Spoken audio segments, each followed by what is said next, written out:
তারাপীঠে যাওয়ার ট্রেনটাও যেমন সকালে ছিল, ফেরার ট্রেনটাও দেখো সকালেই পেয়েছি। রাতের ট্রেনের অনেক চেষ্টা করেছিলাম কিন্তু পাইনি। যেহেতু আমাদের তারাপীঠ যাওয়াটা হঠাৎ করে ঠিক হয়েছে, সেই জন্য কিন্তু ট্রেনের টিকিট আমরা ঠিকঠাক মতো পাইনি। যাই হোক, মা ডেকেছে আর সেখানে তো আর ট্রেনের টিকিট দিয়ে কী হবে। মা ডাকা মাত্রই আমরা যে গিয়ে সুন্দর পুজো দিয়ে সুন্দরভাবে হই হুল্লোড় করে যে সময়টা কাটিয়ে আসতে পেরেছি, এটাই অনেক। মায়ের আশীর্বাদে সুন্দর পুজো দিয়ে এবার বাড়ির দিকে ফিরছি।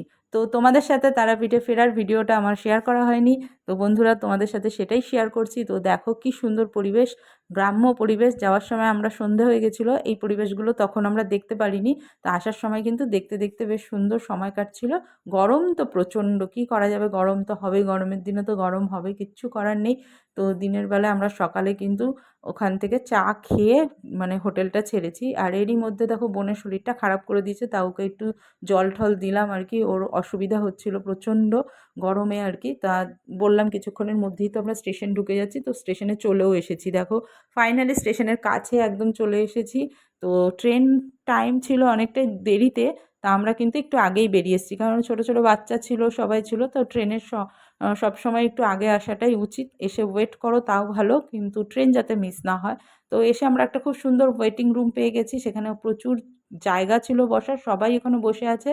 আর আমাদের এই দুষ্টুগুলোকে দেখো, ওদের খিদে পেয়ে গেছে। আসলে সকালে সেরকম কিছু ব্রেকফাস্ট করেনি, তো ওরা একটু ম্যাগি এই সমস্ত সবাই টুকিটাকি খাওয়া শুরু করে দিয়েছে আর কি, যে যার মতো যার যেটা ভালো লাগে। কারণ ট্রেনের টাইম অনেকটাই লেটে ছিল। তো আমরা সবাই কিন্তু বসে পড়েছি ব্যাগপত্র রেখে। এবার হচ্ছে ঝালমুড়ি এসছে, সবাই বললো একটু ঝালমুড়ি খাবে। তো চলো ঝালমুড়ি খাওয়া যাক, বেশ ভালোই লাগে কিন্তু ঝালমুড়িটা খেতে। ট্রেনের এই মানে এইসব ট্রেনে বা বাইরে যে ঝালমুড়িটা বানায়, তো সবাই সবার মতো একটু একটু করে খাবার এটা ওটা কিনছে, ভাগ ভাগ করে আমরা কিন্তু সেগুলোই খেয়ে ঠেয়ে নিচ্ছি। কারণ অনেকটা সময় আছে, সেই সময়টা তো অতিক্রম করতে হবে। গল্প গুজব করছি, সময় কাটাচ্ছি, এর মধ্যেই ট্রেনের অ্যানাউন্স হয়ে যাবে কিছুক্ষণের মধ্যেই। তখন তো একদম তাড়াতাড়ি করে যেতে হবে। আর প্রচণ্ড গরম, গরম হলে কী হবে, এই জায়গাটা বেশ ভালো পেয়েছি, পাখা লাগানো আছে, ঠান্ডা ওয়েদারও ছিল আর কি, মানে ভেতরটা আর কি বেশ সুন্দর আর কি। তা যাই হোক, বসে ঠসে আরাম করে আমরা গল্পগুজব করতে করতেই কিন্তু ট্রেনের অ্যানাউন্স হয়ে গেছে। এইবার সবাই ট্রেনে ওঠার পালা। তো আমরা কিন্তু চেয়ার কার পেয়েছিলাম আর কি যাওয়ার সময়। তো খারাপ যায়নি, মোটামুটি ভালোই গেছে, এক্সপ্রেস ছিল চেয়ার কারের। তা উঠে পড়লাম। এইবার দেখো ট্রেনের ভেতরে বসে পড়েছি যে যার মতো সিট নিয়ে। আর আমাদের বসার সিটের দুটো জায়গাতে দেখো কি সুন্দর টেবিল মতো পাতা ছিল, এটা একদম ফিক্স ছিল আর কি। তো এর জন্য একটু সুবিধা হয়েছে, সব কিছু রাখতে পেরেছি। আর এইখানে দেখো একটা ঠাকুর সেজে একটা বাচ্চা এসেছে, কৃষ্ণ ঠাকুর সেজে। তো সবাই আমরা ওকে আবার একটু পয়সা টয়সা দিলাম আর কি। আর আমি একটু ফটো টটোও তুললাম, বেশ ভালোই লাগছিলো। কি সুন্দর সেজে ট্রেনে উঠেছে, সবাই ওকেই বেশ দেখছিল। তো বোনের শরীরটা তখন একটু ফ্রি হয়েছে আর কি। আস্তে আস্তে সবাই গল্পগুজব যখন করছি আর একটু হাওয়াও দিচ্ছিল, সবাই কিন্তু জানলার পাশটা নিতে আমরা ব্যস্ত হয়েছিলাম। তা জানলার পাশ নাও আর ভেতরেই বসো, একই ব্যাপার। কারণ হচ্ছে যার রোদ্দুর বাইরে পুরো হলকা দিচ্ছিল আর কি। তো খাবার দাবার দেখো টেবিলের মধ্যে একদম ভরে নিয়ে নিয়েছি আমরা, জলের বোতল টোতল কিনে খাবার নিয়ে উঠেছি। অনেক রকম খাবার ছিল, কারণ সব খাবার তো আর খেয়ে উঠতে পারিনি। তো কলা ছিল, পাউরুটি ছিল, এই সমস্ত আমরা সকালে টিফিন খাবো বলে, কারণ বাড়ি পৌঁছতে পৌঁছতে সেই দুপুর পার হয়ে যাবে।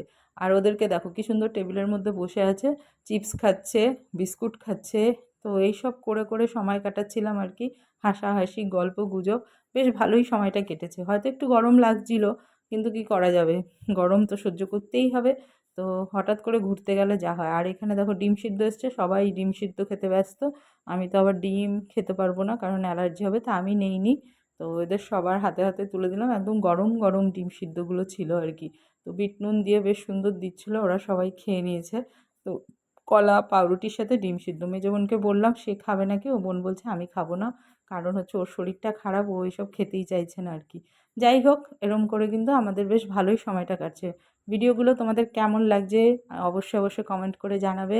আর ভালো লাগলে লাইক কমেন্ট শেয়ার করতে কিন্তু একদম ভুলো না, সবার মাঝে ছড়িয়ে দাও, যাতে সবাই আনন্দ পায় আর কি। আমি এরম টাইপেরই ভিডিও বানাতে চাই, যাতে ভিডিও ব্লগ দেখে সবার মনটা বেশ ভরে ওঠে। তো দেখো চিড়ে ভাজার প্যাকেট থেকে শুরু করে কিচ্ছু বাকি নেই খাবারের। তো মোটামুটি এরকম অনেক খাবার, শশাও কেটে নিয়ে উঠেছিলাম আমরা।